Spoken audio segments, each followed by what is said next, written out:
alunos do sétimo ano. Nós estamos aqui hoje para mais uma aula de ciências. E hoje nós vamos falar sobre o reino plantário. Bom, primeiro vamos relembrar o que a gente viu na aula passada. Lembra que nós falamos sobre o reino fungi? Bom, os fungos eles eram seres eucariontes, ou seja, tem carioteca, ou seja, a membrana que envolve o núcleo. Eles podem ser seres uni ou pluricelulares. Eles são heterótrofos, ou seja, não produzem o seu próprio alimento. Eles se alimentam por absorção. Eles fazem digestão extracorpórea e ele tem parede celular formada por quitina. A gente viu também que o fungo tem diversas importâncias. Vai desde importâncias econômicas, como agentes decompositores, fabricação de medicamentos e alimentação. A gente viu também que os fungos, eles podem fazer dois tipos de reprodução. Eles podem fazer reprodução assexuada ou sexuada. Os fungos, eles têm três tipos de nutrição também. Eles podem ser parasitas, tanto de seres vivos como de plantas. Podem ser saprófagos, ou seja, decompor matéria orgânica morta. Ou pode ser mutualísticos, ou seja, fazer mutualismo com outras espécies. E aí a gente viu também a estrutura do fungos, que ele tinha um chapéu, as lamelas, o pé e as hifas. E o conjunto de hifas formava um micélio. E aí, por fim, a gente viu a classificação, que a gente tinha os quitridiomicetos, zigomicetos, ascomicetos e basidiomicetos. Então, esse é um pequeno resuminho do que a gente viu na aula passada. Agora, vamos entrar no reino plantário. O reino plantário também é conhecido como reino metafita, onde habitam seres pluricelulares e eucariontes, ou seja, seres que têm mais de um tipo de célula e seres que têm a carioteca. Eles todos são seres autótrofos, ou seja, produzem alimento, seu próprio alimento. E o reino plantário é um reino de maior biodiversidade. Então, é o que tem mais representantes. O reino plantário ele é dividido em duas categorias, criptógamas e fanerógamas. As criptógamas são aquelas que têm estruturas reprodutivas não visíveis, que são as briófitas e as pteridófitas. Já as fanerógamas são as que possuem estruturas reprodutivas visíveis, que são as gimnospermas e as angiospermas. Bom, vamos falar um pouquinho de cada um. Vamos começar pelas briófitas. As briófitas, elas são encontradas em locais úmidos e sombreados. Elas têm pequeno porte, então não chegam mais do que centímetros. Elas são denominadas de plantas avasculares porque elas não apresentam vasos condutores. E por não apresentar vasos condutores, o seu transporte de substâncias se dá célula a célula, por isso que ela é tão pequena. Os seus representantes são os musgos e as hepáticas. Com relação à estrutura das briófitas, nós vamos ter uma cápsula, que é de onde vai sair os esporos, uma haste, também chamada de cladódio, um filóide, que são as folhas, e o rizóide, que é como se fosse uma raiz. Com relação à reprodução das briófitas, como é que vai acontecer? Ela tem duas fases de vida, uma fase sexuada e uma fase assexuada. Primeiro, o que é que nós vamos ter? A fase assexuada, que nós vamos ter a liberação dos esporos, que esses esporos vão cair no chão, germinar e dar origem ao gametófito. No gametófito, nós vamos ter a liberação dos gametas, né? A fecundação e a formação do zigoto, certo? Então, assim, nós vamos dar origem novamente ao ciclo. Agora, falando das pteridófitas, nós sabemos que elas também são conhecidas como plantas traqueófitas, porque elas vão ter vasos condutores. Elas são encontradas em locais úmidos, ambientes florestais e áreas secas, né, de forma relativa. Elas são plantas vasculares, então elas já apresentam vasos condutores, porém elas não têm semente. Então, por isso que elas não podem ficar tão longe assim da água. O principal representante das pteridófitas são as samambaias e as avencas, certo? Com relação à estrutura das pteridófitas, nós vamos ter as folhas.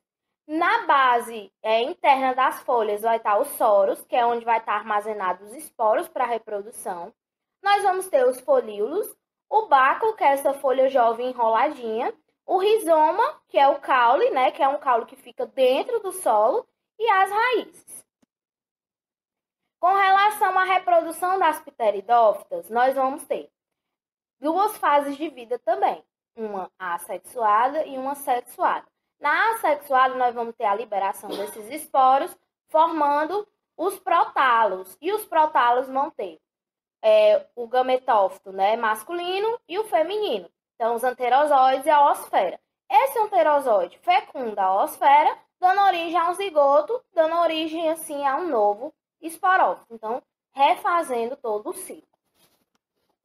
Falando agora um pouco sobre as gimnospermas, elas são plantas terrestres, normalmente de clima frio ou temperado. Então, por isso que na nossa região a gente não vê mesmo aqueles pinheiros tradicionais.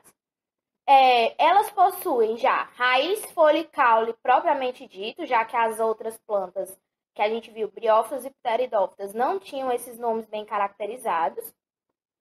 Os seus principais representantes são os pinheiros, as sequoias e os cipestres. E ela tem uma estrutura diferenciada, né? Ela vai ter estróbilos, que são folhas modificadas para auxiliar na reprodução. Com relação à estrutura das gimnospermas, o que é que elas vão ter?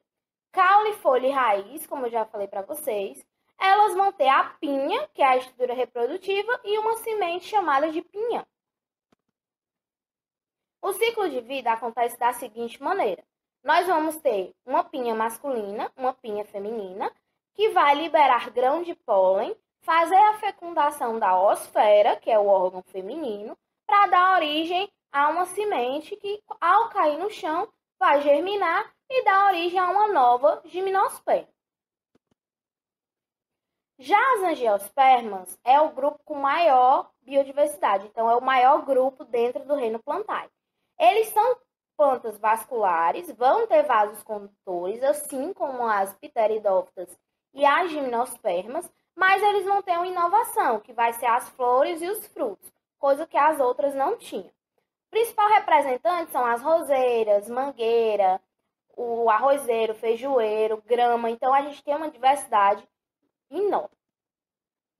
Com relação à estrutura, ela vai ter folha, fruto, flor, caule e raiz. Então, ela vai ser uma planta completa. Com relação à reprodução, na flor, podemos ter flores hermafroditas, ou seja, com homem e mulher na mesma flor, ou não, o homem ser separado da mulher, o macho ser separado da fêmea. E aí, como é que vai acontecer? A parte masculina vai liberar os grãos de pólen, que vai alcançar a oosfera, fecundando e formando um zigoto. No meu zigoto, ele vai virar um embrião, que posteriormente vai virar uma semente. E normalmente a semente da angiosperma ela é protegida por um fruto.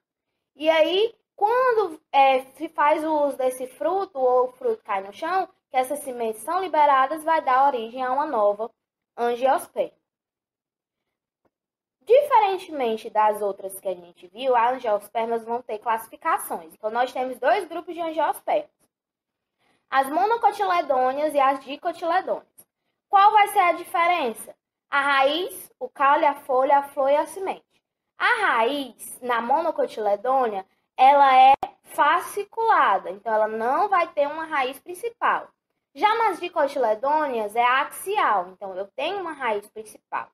O caule vai ser do tipo colmo ou rizoma em monocotiledônea, e em dicotiledônea vai ser um caule do tipo tronco.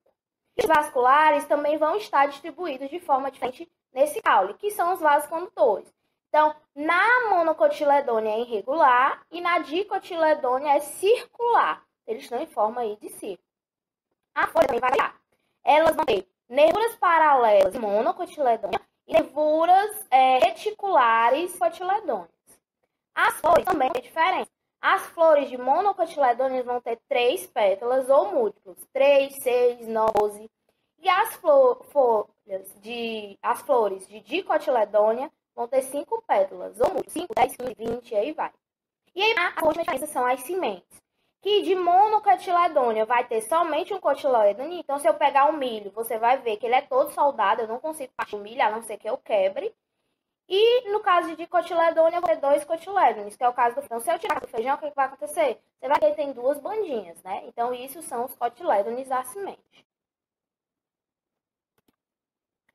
Pronto, galerinha, agora eu vou deixar uma atividade para vocês, que é do livro da página 160 e 163.